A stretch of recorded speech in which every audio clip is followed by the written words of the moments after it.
Yay Networks. 13 has been my lucky number for a while. Like, it's always a sign of good things to come for me. This is 13, a Taylor Swift fan podcast, breaking down every song, every Easter egg, every era, and every theory. Hosted by the biggest Swifties, Nick Adams, Anna Szabo, Amy Nichols, and Lacey Gee.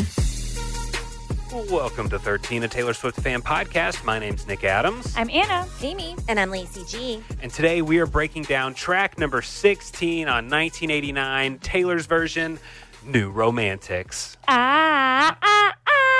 It's such a great pop song. It's so good. It is top tier Taylor Swift music. And this is our very last song that we're breaking down on 1989 Taylor's version. Aww. Because we did the vault tracks first. Yes. Yeah. We switched up the order this time. So this is the very last 1989 track we're breaking down. It's been quite the journey. Exciting, but also kind of like, aw. I know. Bittersweet, I guess. Yeah. Is it over now? That was good. That was good, Nick. That was very good. Thank you. And I didn't even lose the punishment where I'm just speaking in lyrics, you know? Oh, speaking of, I have got to pay up. That's gonna I'm gonna do it. I'm gonna do it as we wrap up 1989. I was gonna do it today and then got behind, so I'm not ready. But we're gonna do our rankings, right? Our final rankings after. So I'm going to do my punishment, and I'm going to speak in only Taylor Swift lyrics because I am a loser, and I incorrectly guessed all of her surprise songs. Me and Nick were tied neck and neck, and then had a tiebreaker and tied, and then I lost. So it's time for me to own up to my punishment, and that will be coming up next. Yeah, and then you can just shake it off. You better pay up soon. You're not out of the woods yet. Wow, Nick. So I'm looking at the 1989 track list right now, and I'm like, how can I make these puns? Okay, I'm done embarrassing myself in that way for now. But yes, so New Romantics was written by Taylor Swift, Max Martin, and Shellback. That is the wonder trio of this album. They've written so many great songs together on this album, and I just can't believe that this was a bonus song. I know. Was this a Target exclusive song? This was on the deluxe edition. The deluxe edition. The deluxe edition. And it's just like, this seems like, to me, this is like first single off an album material type song. Yeah. Like, this is just so good. It was, correct me if I'm wrong, was this the opening song of the 1989 World Tour? I don't think it was the opener. It's been too long. I've slept since then. But there was another writer. Oh, it was okay. 1989 World Tour set list. It started with Welcome to New York, and then New Romantics was the second song. Okay. Yeah, because I remember, because I didn't go to the 1989 World Tour, but I have seen the World Tour movie, and I remember watching it, and I was kind of surprised that like a deluxe track would be so early in a concert set list. But it was cool. And there's a really great music video, too, for New Romantics. It's all a bunch of concert footage and everything. It's great. Love it. Well, Nick, someone else on Reddit agrees with you. Your roommate's cheap-ass Screwtop Rose said they have a playlist where they rearrange the order of the album, and it opens with New Romantics and still ends with Clean. They said, I think Welcome to New York is a nice opener, but New Romantics just really sets the tone for the album and that time in her life. Love that. Yeah, it's a good summary. It's crazy to look at like the 1989 World Tour set list, and it feels so short after being so entranced by the Eras tour, you know? Yeah. Like, this is kind of crazy to look at. It was also different to watch Reputation whenever that was still on Netflix and see the big difference between her tours. That was her last live tour before the pandemic shut everything down, and then she comes back ablaze, 3.5 hours and still changing it up. Great.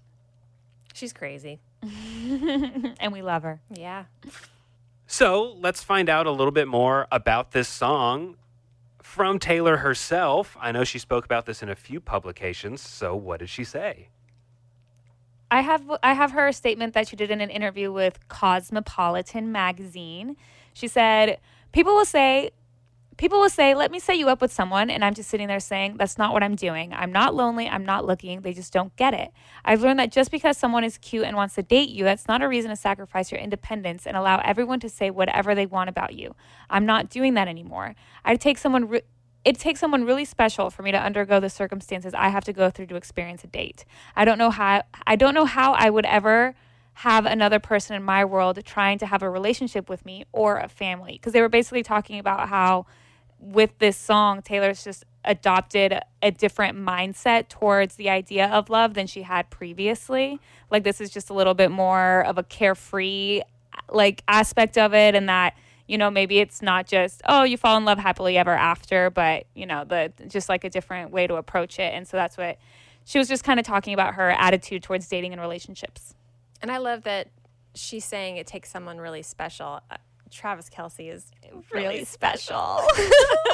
Really special. He's so special.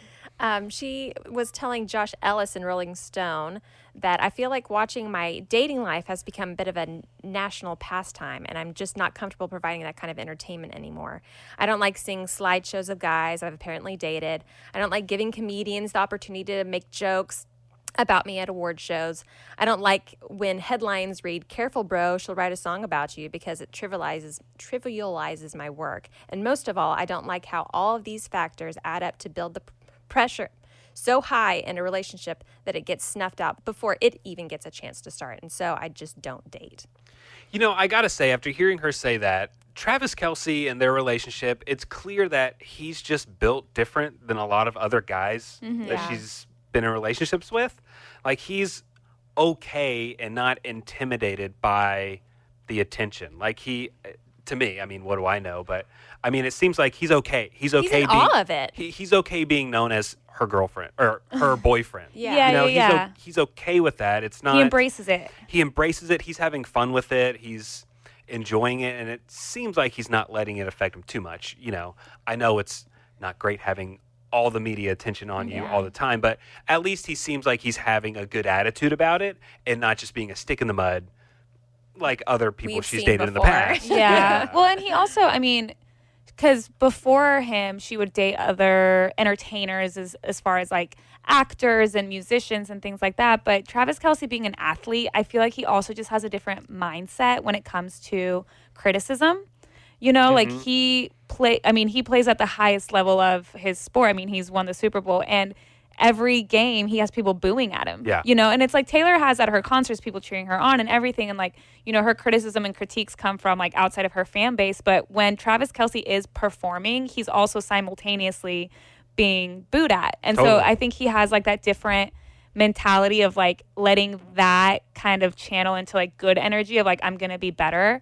And I think that's good for Taylor to have someone like that to like I think he's even said in interviews that, you know, they've asked him like, how do you guys handle just all the press and all the criticism? And he's like, it's just outside noise.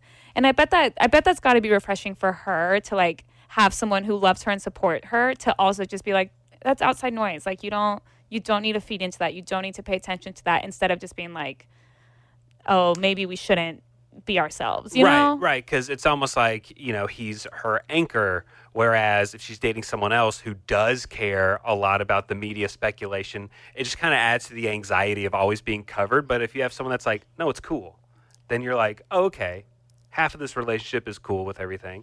And then when you're talking about all the pressure that he faces and the criticism, that's only half of what he deals with. He also deals with getting hurt. He also deals with 400-pound men trying to tackle him. So every day he's getting just pressure and criticism, and he has the potential to get hurt. So, now you're just saying something in a magazine? Like, I don't think that's going to hurt his feelings. Right. Mentally and physically. Yeah, attacked. absolutely. Yeah. And the support that they have for each other. The fact that she has found the person who can take all this criticism and still be with her and be in public. I mean, she goes out to games and it's not about her. She's there to see him perform, and she doesn't want all eyes on her.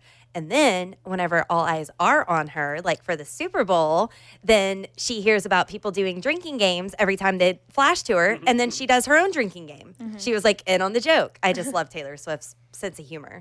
She's great. So do we approve of this relationship she's currently in? Most Sounds definitely. like we do. Most definitely. It's just, it makes me happy to see her just so happy and Yeah. thriving. I also saw someone say that we should all be really thankful that Travis plays for the Chiefs because it fits the cadence of Karma is the guy on the Chiefs. Yeah. They're like, could you imagine if she was like, Karma is the guy on the, like, and then some other like Really Cowboys. long. team name that just does, like, the cadence just doesn't fit, like Chiefs screen, like it's the same kind of cadence, like Karma is the guy on the Dolphins. Like it's just not, it doesn't flow the same. Doesn't work. You know, so I'm we so should. glad you gave an example. I was like racking my brain. I'm Well, like, what's yeah. a bad example? And Thank you. I was thinking like syllable wise. No Yes. offense to any Dolphins fans out there. Yeah, Chiefs is a fun, easy word to say. Like Yeah. you're saying it's easy to pronounce, like Yeah. Dolphins Commanders. Yeah. That's not going to sound good in a song.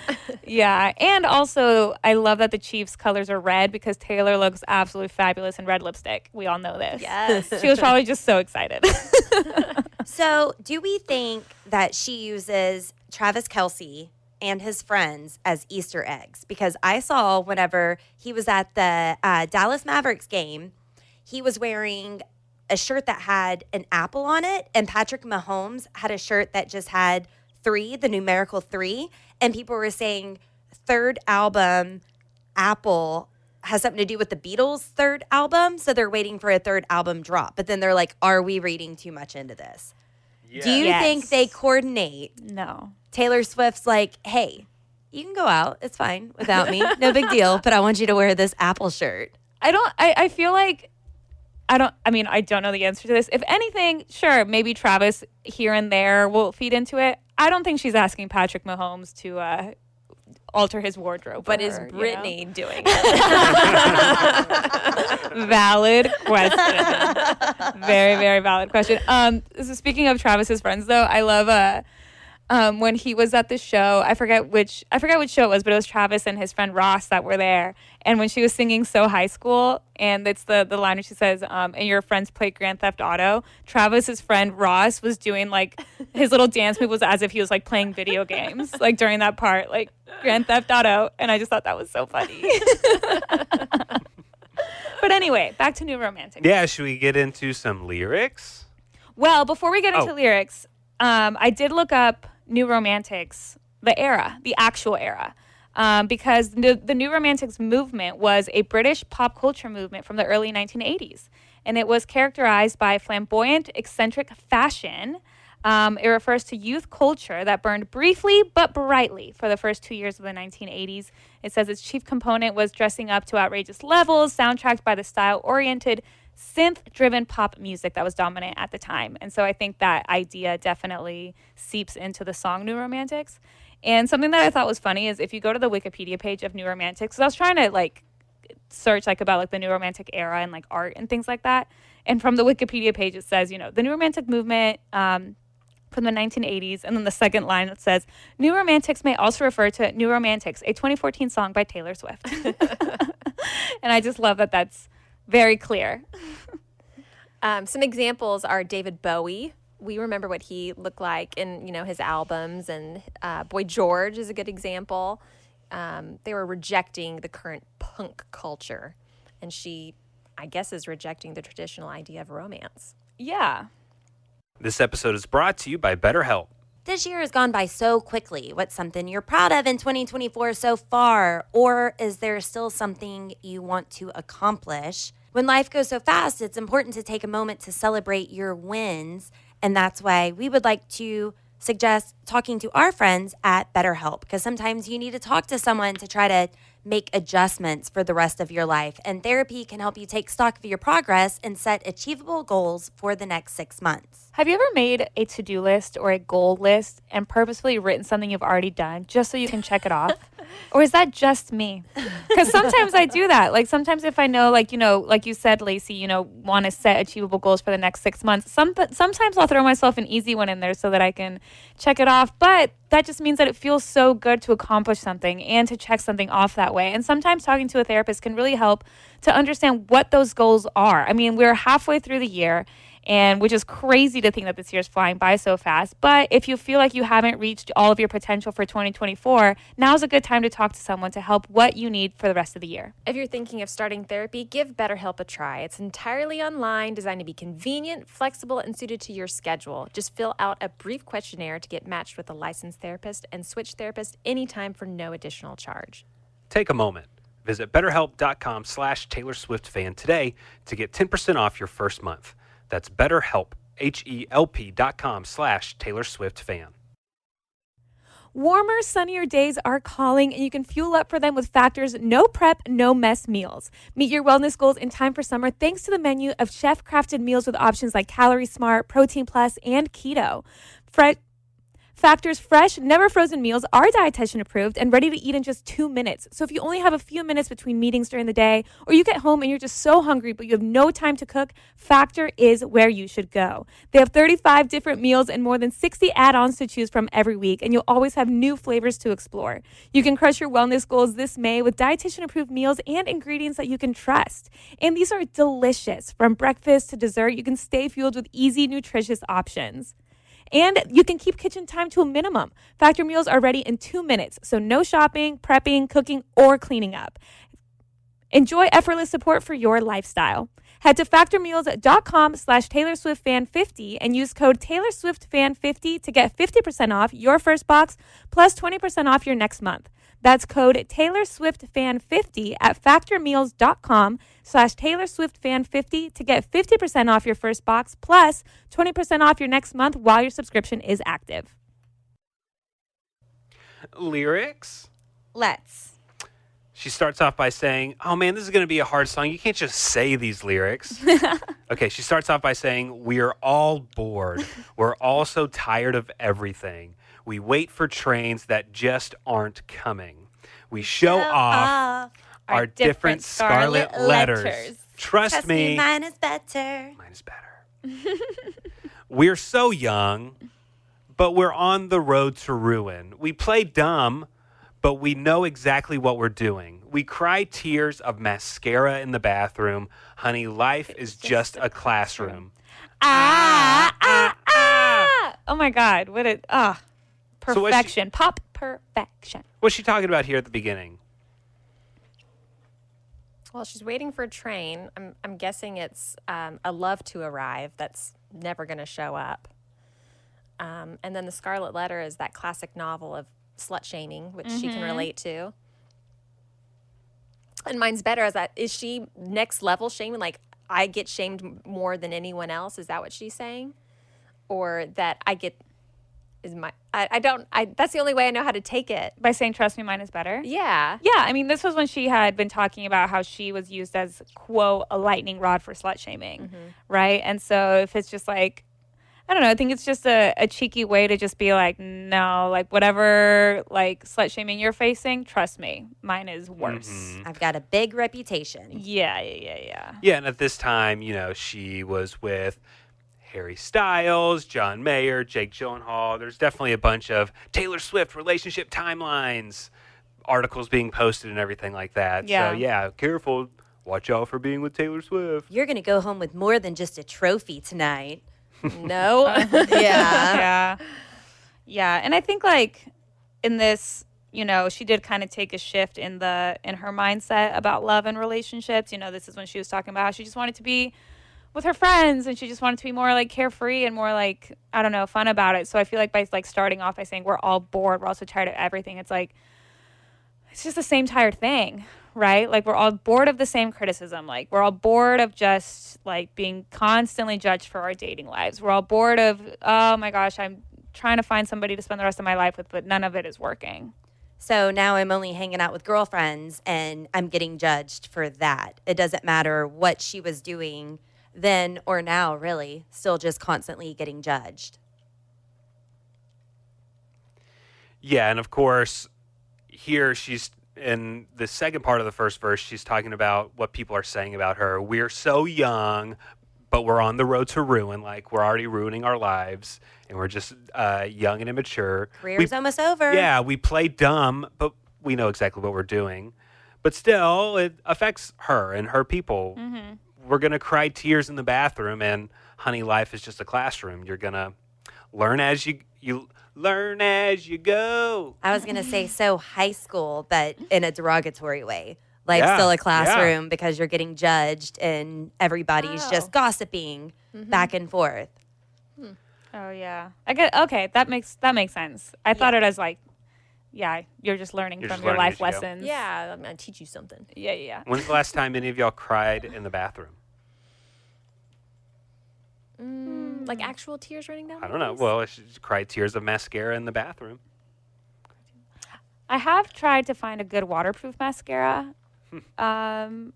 I've been going to a lot of weddings lately, and I tend to cry at weddings. It's just such rightfully so. such a happy moment, and Yeah. so I've been wearing waterproof mascara lately. Unfortunately, cannot relate to crying mascara in the bathroom. Anna, whenever I was in my maid of honor era for so long, I would never cry. And I'm emotional. I care. I'm just not a crier like that. And I would be standing up next to the bride and a bunch of other bridesmaids, and everybody else is crying. And I'm like trying to, because I have emotions. Like, they're making such a big show about it. And I'm like, I can cry. And I could never cry. Did you fake it? No. Okay.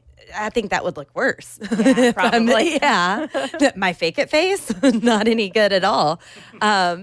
Yeah, but I would always feel really bad, like I needed to cry. I mean, I've cried in the car recently, but not the bathroom. We'll wait till Taylor sings about that, and then Okay. I'll ask about that time. And so Taylor jumps into the chorus here. She says, "'Cause baby, I could build a castle out of all the bricks they threw at me." I love that line so much. Me too. It's a line in her discography that just sticks out to me so much. It kind of sums up a lot of what she goes through. And I love that she's building a castle. Well, because there's so many bricks. Yeah. They're throwing so many. She can build a ginormous castle Yeah. with how many times people are trying to knock her down. But she's not yeah. retreating though. No. She's not letting them cast her point. out or anything. Yeah. She's building a castle and getting thicker, building up calluses from Yeah. everything that you're saying about me. But it also kind of feeds into, her idea of like fairy tales Yeah. and, which it's heartbreaking to then later on know that she had written a song called Castles Crumbling. We didn't know that at this point because then it was on the Speak Now Vault, which we got later. But yeah, I mean, she's like, I can build a castle out of all the bricks they threw at me. Like I can build this world, my music world, this idea of love and fairy tale. But man, all those bricks, it's impressive to me sometimes when I just think about all of the criticism and all of the hate that she gets on a regular basis. For her to still be able to like hold her head up high, keep writing music, keep wearing her like heart on her sleeve. It's really, really impressive and astonishing. Like I just could never, I could never have that kind of strength that she has. And then later to hear in Tortured Poets Department, the prophecy, where she Right. says, I don't want the money. All I want is someone who will want my company. And then that's just heartbreaking to hear adult her saying that she would give up all the fame and all this just for someone. So she still always held on to that fairy tale. And why not me? Why don't I have this? She goes on to say, "And every day is like a battle, but every night with us is like a dream. Dream. Baby, we're the new romantics. Come on, come along with me. Heartbreak is the national anthem, and we sing it proudly. Yes. We're too busy dancing to get knocked off our feet. Baby, we're the new romantics. The best people in life are free." Are free. She continues by saying, "We're all here. The lights and noise are blinding. We hang back. It's all in the timing. It's poker. He can't see it in my face, but I'm about to play my ace." Games. She's always the mastermind. And the lights is something she's referenced a lot in this album. The paparazzi, the bright lights of New York, noise is blinding, everything, all the naysayers, everything that people are saying, the tabloids, the slut shaming, the boyfriend hating, just everything. Something she references again and again. We need love, but all we want is danger. We team up, then switch sides like a record changer. The rumors are terrible and cruel, but honey, most of them are true. Oh, most of them are true. Yeah. I know we're crying in the bathroom about Little everything they're saying cheeky. about it, but But most of them are true. That's her I love that. owning up to it, but also making fun of it. Oh, like yeah. a la Yeah. Blank Space Definitely. with the mascara running down. Definitely. Like, I mean, I feel like this, like how we've said a lot of times, especially during this album, that, you know, just because a song is upbeat doesn't necessarily mean it's happy. Like, I think with this, she is once again taking just the criticism, and it is kind of like a different take on Blank Space and same idea. And then she goes through the chorus again that we all know and love. And after that, she goes into ooh, ooh, ooh, ooh. So come on, come along with me. The best people in life are free. Please take my hand and please take me dancing and please leave me stranded. It's so romantic. I don't know what that means. I think Leave me stranded? I think she's being sarcastic. Okay, right? so it's like the typical quote-unquote Taylor Swift relationship. Go take me out. We're going to have fun, but then leave me. Leave me stranded. Yeah. She's saying, take my hand, Mm-hmm. as opposed to drop my hand while dancing. So, I mean, I think it's the opposite there, but then the end result is still the same. Leaving me stranded. It's so romantic. Summer is here, and summer fun can get expensive. And when you have financial goals, you need to decide what's worth it. A Chime checking account helps you reach your financial goals while still enjoying your summer. Take back your finances with features like fee-free overdraft of up to $200 with SpotMe, or getting paid up to 2 days early with direct deposit.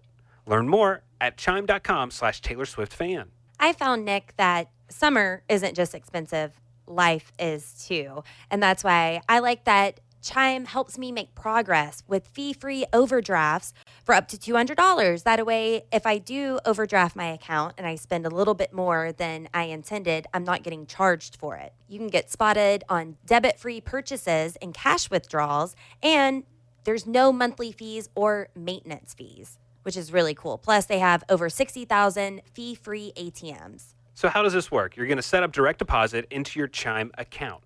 After a qualifying direct deposit of $200 or more, Chime is going to notify you to enroll in SpotMe. And with an activated debit card, Chime will spot you up to your limit when you exceed your balance. Your next direct deposit is applied to your negative balance.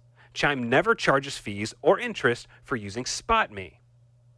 Live it up this summer and make progress towards your financial goals with Chime. Open your account in minutes at chime.com/Taylor Swift fan. That's chime.com/Taylor Swift fan. Chime feels like progress. Banking services and debit card provided by the Bancorp Bank N.A. or Stride Bank N.A. Members FDIC. SpotMe eligibility requirements and overdraft limits apply. Boosts are available to eligible Chime members enrolled in SpotMe and are subject to monthly limits. Terms and conditions apply. Go to chime.com/disclosures for details.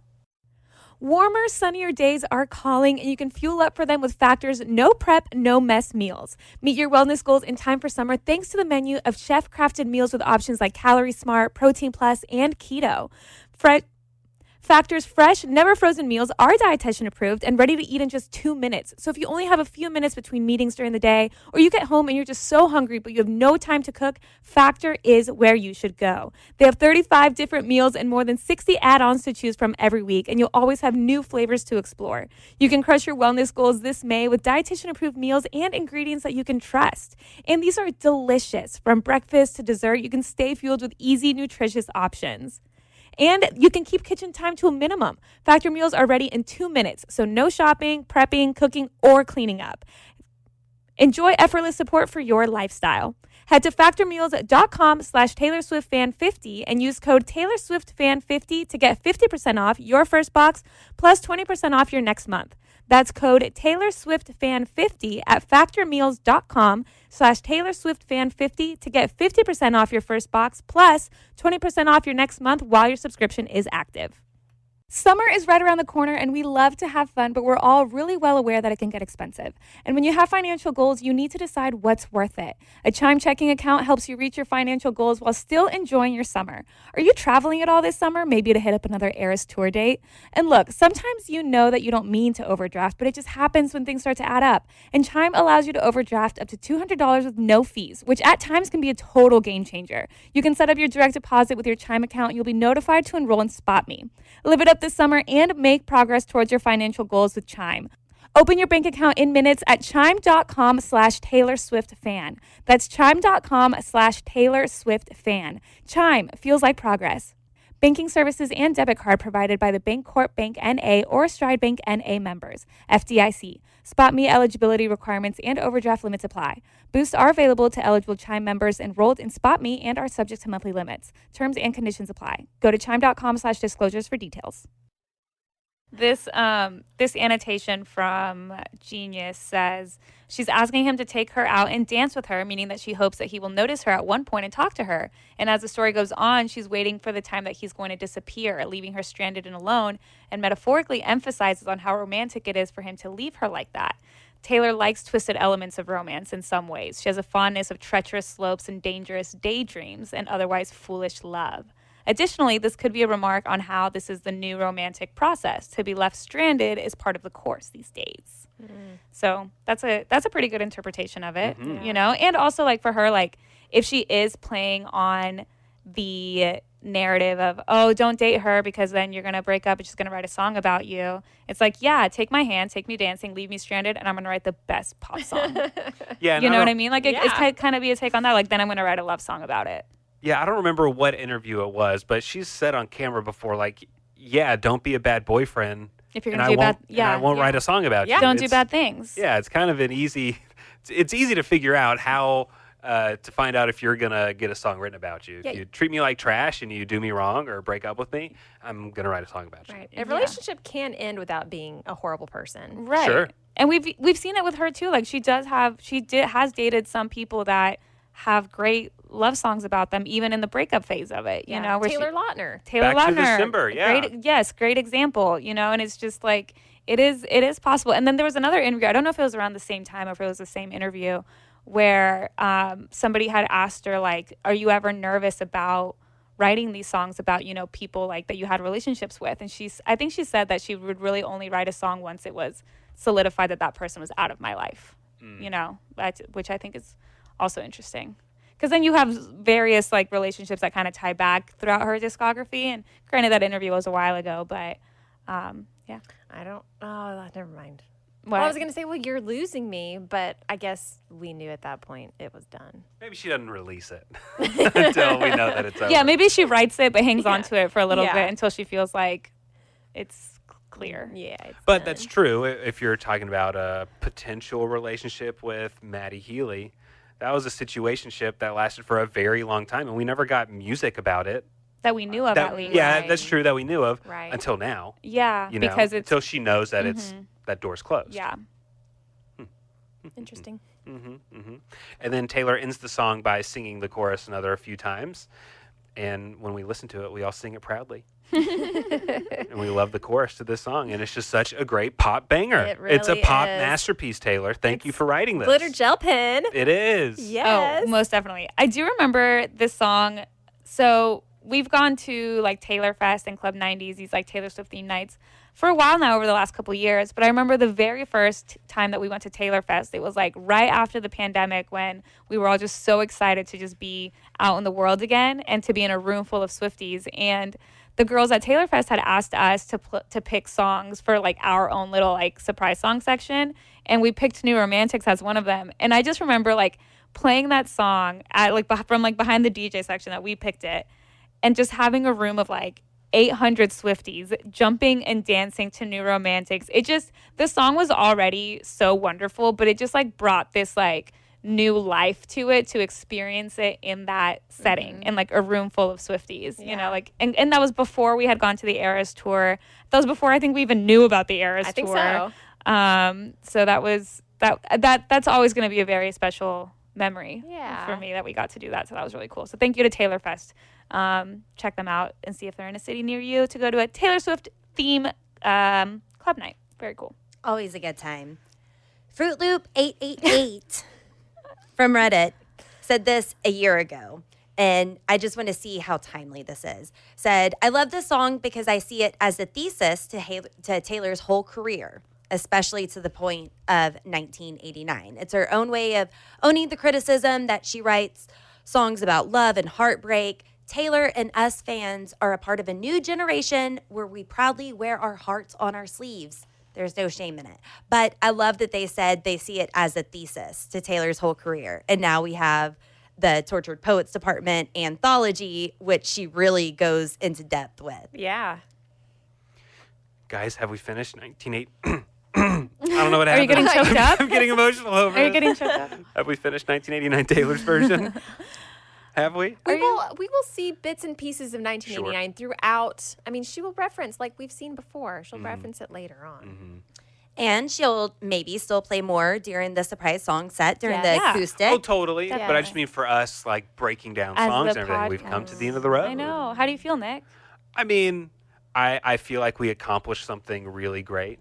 We accomplished something that I've personally been looking forward to for a long time. It's been a fun journey, and I love breaking it down. That now we have all these vault songs. It just like makes the experience even better and longer. I mean, more Taylor music is always good, right? So, yeah. It is crazy, like just thinking about 1989 in general, like in terms of music history. It was crazy. Like absolutely insane. Like, Yeah. I mean, we call it the pop Bible because obviously we're like Swifties, but it really was such a shift in the music industry. And Taylor, this is when she went full pop.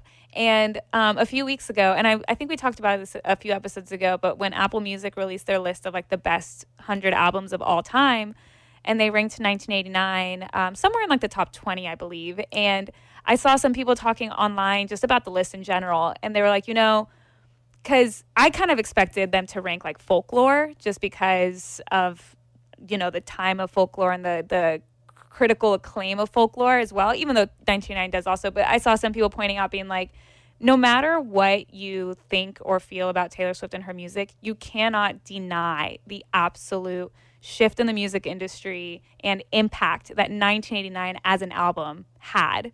And it's crazy that we got to live it the first time, and then we got to relive it with Taylor's version, and then we got to revisit it on the podcast too. So it's been really cool.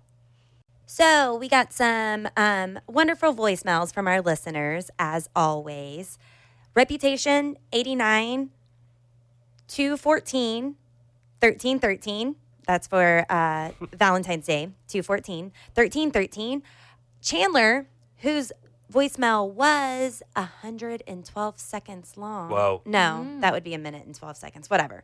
112, if you know, you know. She had a funny connection to You Are in Love. Podcast. My name is Chandler.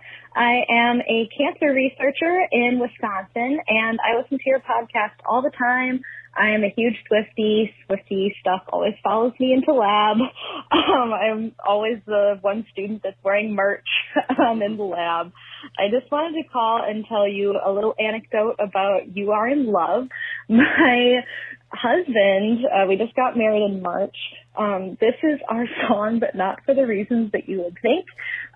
When this song first came on the car radio when 1989 Taylor's version came out, my husband isn't as familiar with the album and hadn't heard this song before. And he said, what is she singing about artichokes?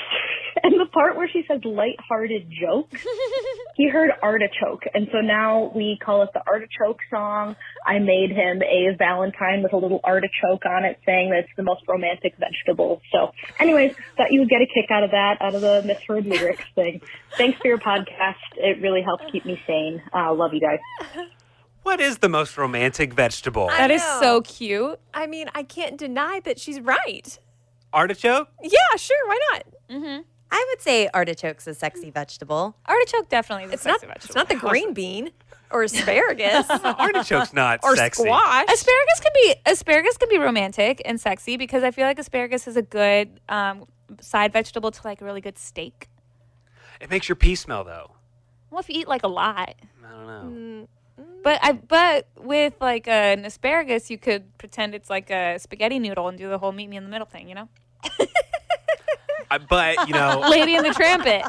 if we're talking romance and tramps, you can use a cucumber in your text messages. That can spice things up. Oh, that's true. Or an eggplant in your text messages. They're getting recalled. Eggplants what are? are? The cucumbers. Oh wait, Why? you said cucumber, right? I said cucumbers first and Okay. eggplants. Oh, yeah, I did see that recently. There's E. coli? No. Salmonella. Salmonella. Of course. I never buy vegetables. I bought a cucumber and I have been eating my cucumber recently. I How like are to you put feeling? it in my water. I feel great. Romantic? I feel great. No, I like to put it in my water and then weird snack. I like cucumbers and peanut butter. Just like No, for a that's good okay. for a good crunch. And I love peanut butter. I would have never put the two together, but I never buy vegetables. And then I got vegetable shamed recently because I was like, I'm not gonna lie, I live off cheese and meat and ice cream. And my friend was like, yeah, you're an adult. Don't do that. You know better than that. So I bought a cucumber. I like how you, somebody tells you need more vegetables and you go with the one vegetable that's 99% water. Yeah.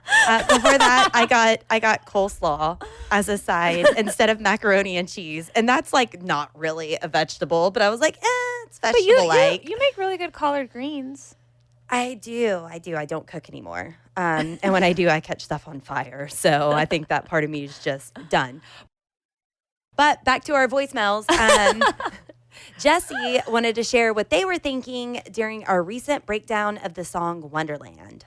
Hey guys, it's Josie. I was listening to the Wonderland episode and I had to stop when Nick started talking about the story and he said she follows a rabbit down a rabbit hole.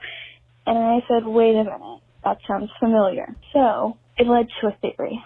It has become a little bit outdated since the Torture Poets Department came out, but I'm sure there's a way that it can fit in that I haven't thought about yet. So there was a interview with Taylor Swift, like, I don't know, a few years ago on Jimmy Fallon, where she's talking about her fans and how, like, it doesn't matter when you became a fan, like, if you want to, like, just come down the rabbit hole with us, it'll be fun. And then the re-recording process started, and so, like, we went into the rabbit hole of, like, going back, looking back, and we're re-experiencing things. And then Midnight, which is like still like looking back, telling a story. So it's kind of like, and then, we're still going through the re-recordings now. And, we're just in the Alice in Wonderland era right now. That makes sense. Yeah. We're all going down the rabbit hole With her. with her. Yeah, definitely. Of her whole career. And then I love how they pointed out that Midnight's was a reflection back. That was looking back on all of her sleepless nights and stuff. Yeah. Yeah, that's a great connection. Mm-hmm. Most definitely makes sense. Leah is just like all of us, has a Swiftie brain that doesn't stop. Hi, my name is Leah. I'm like a huge fan of your podcast. Like, I listen to it every week. Yeah, I think my parents are like pretty annoyed at me for listening to it because I listen to it like really loud all the time. The other day, my dad was listening to an artist and I was like, oh, when was their last album come out? Because they're releasing a new album this year. And then he was like, oh, like 5 years ago. And I was like, the one before that? And he was like, 6 years ago, and I was like, okay. And then I like started doing the math in my head. I was like, 5 plus 6 plus like my Swiftie brain got into action, and I was like calculating and doing like the Swiftie thing. And then I was like, oh wait, other artists don't do this. Like, why am I calculating in my head when their next album's gonna be after this one? Like, I'm like doing all my like, no, Taylor just does this. It's not other artists. I'm just different. Like other people, it's hard for me to imagine that like other people don't go through this in their like brain where they're like doing all the calculating. Like, it's just something I do. I don't even think about it anymore. I had to stop myself. Anyway, I love your podcast so much. Love you guys. Bye. I love that she just automatically started doing math. And she's like, wait, it's been this long? Yeah. What does that mean? And then she's like, oh, yeah, they're not that fun. Not that kind of artist. That's funny. Swifties will have to tell themselves to stop looking for Easter eggs when they're at like a restaurant. Like, no, this is Chipotle. Why am I looking for Easter egg clues? Yeah. When you see Travis Kelce and Patrick Mahomes out at a game, and it's like, but what do their shirts mean? True. And that's so funny. It's also like every time we hear like a date or a number, we're like, what day of the week is that? Like that's also an important Swiftie component. She just makes it so fun to be a fan. Oh yeah. Oh, their last album came out 5 years ago, Dad. That was National Poster Board Day. Let's see. Taylor Swift once held up a poster board on Jimmy Fallon. And big deal alert, y'all. We got a voicemail from the one. You will find out who the one is. Hi, guys. My name is Chloe, and you guys have made the joke a couple times about having one listener in Ohio. So if you really only have one Ohio listener, it's me. I'm from Cleveland, and I've been listening to your podcast since about 2021. I got super into Taylor in 2020 during the pandemic because I was super bored. So me and some friends started a group chat called A Taylor Swift Song a Day, and we listened through her entire discography one song at a time and texted each other our favorite lyrics every day. I found you guys kind of around that time, and you guys were analyzing her lyrics one song at a time, just like I was, and I just loved getting to listen to your analysis. I'm a librarian, so one of my favorite songs right now is I Hate It Here. I just really love how beautifully she describes escapism, and as a book girly, I definitely use books to escape reality. I also definitely use Taylor to escape reality. In February, I got to organize an event at the library called Swiftie Saturday, and I got to lead a Taylor Swift story time. I wrote a short story about Taylor's cats, and then we had like a giant sing-along with 200 little librarian Swifties, and next to seeing the Eras Tour, that is my favorite core memory of being a Swiftie so far.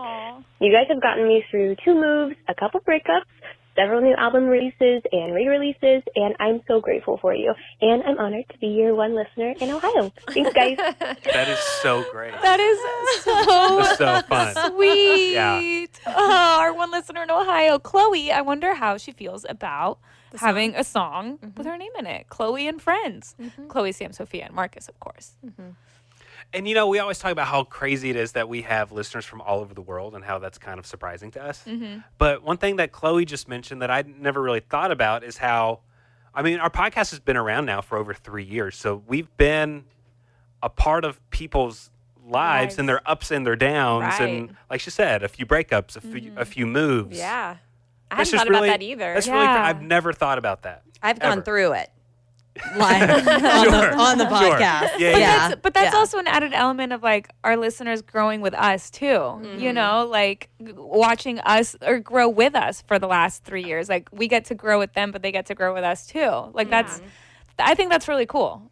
And I mean, just to be able to relate Taylor Swift and her music to everything, that's exactly why we are here. So the fact that other people do it too, I mean, just what a great community. And life is all about the ups and downs, but we've always got Taylor Swift at the end of the day. At the end of the day, it all goes back to Taylor.